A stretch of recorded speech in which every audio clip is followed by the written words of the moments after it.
Let's talk about Night Swim, the latest Blumhouse movie that's just dropped in cinemas. I'm eager to share my thoughts on this one after a screening this afternoon, and there's going to be some spoilers ahead. Please share your honest reviews below when you've checked it out. Scout the links to the Horror Exchange while you're there for more content and clothing, but for now, here's my honest review of Night Swim. Right off the bat, Blumhouse movies are very hit and miss for me. More miss than hit, truth be told, because I think they've historically got bogged down in formulaic theatrical release horror tropes because they're a proven model, and this film does fall victim to that on a couple of occasions, from the standard old news articles for investigation and tracking down old victims who say all the right things to progress the story. However, with recent Blumhouse hits like Megan and intriguing upcoming projects like Imaginary, it seems like the studio is pushing in somewhat more interesting directions, and Night Swim is not an exception to that, in principle. Even though we are put into a standardized suburban American environment with domestic family themes as a centerpiece, which feels like the baseline scenario for most Blumhouse movies, Night Swim's intriguing central premise is what really captured my imagination going into this one, because it's about a deadly swimming pool, and that to me was a cool concept to try and wrap a film around. I enjoy swimming anyway, so that had me from the off, but the idea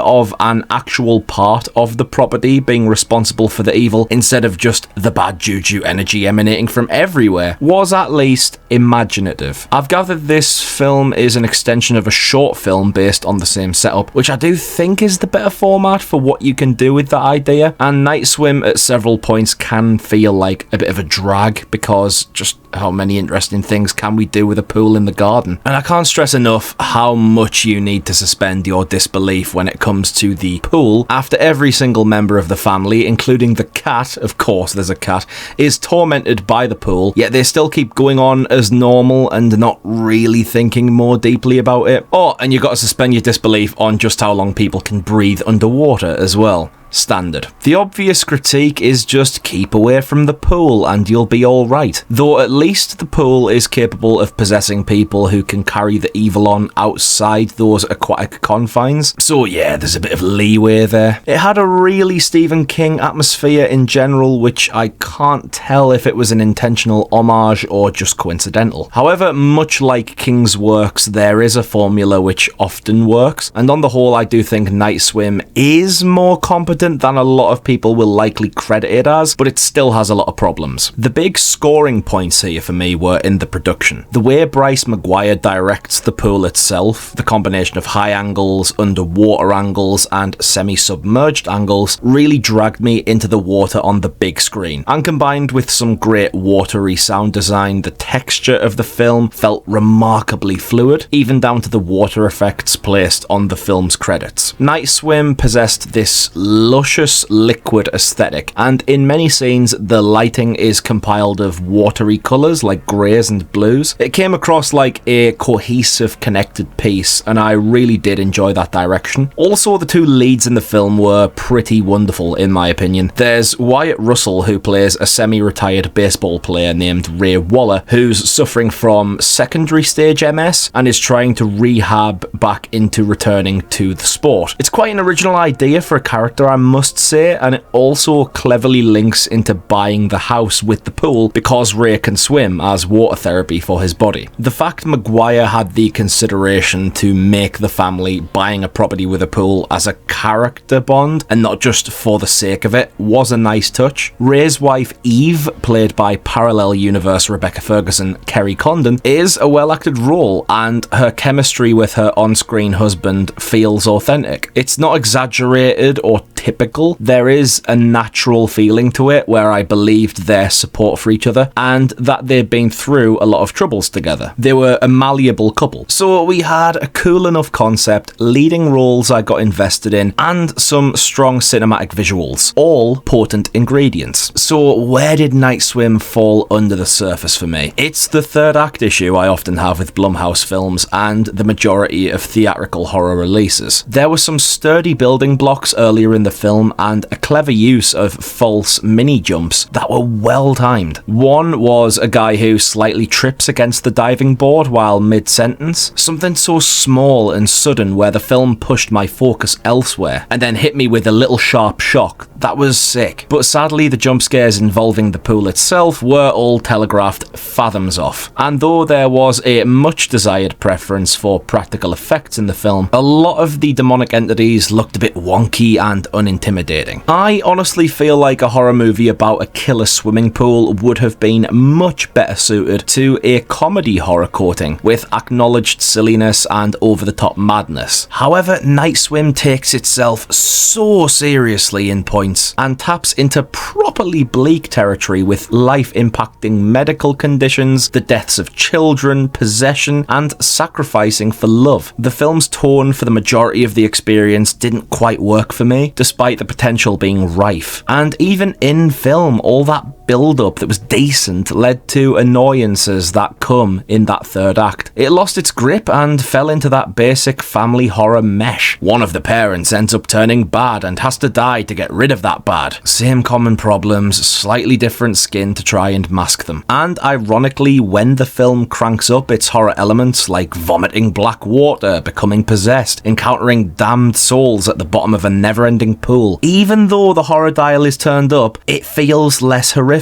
The further Night Swim pushed itself to be scary, the less scary it became. Sure, this one will likely freak out the aquaphobics and possibly the thalassophobics out there, but the terror in this one felt flat to me outside the opening half hour. The frustrations leapt out at me as the clock ticked along, including multiple examples of the "hey, I know it's you, it's not funny" prank belief that I want to ban from every film ever made from now on.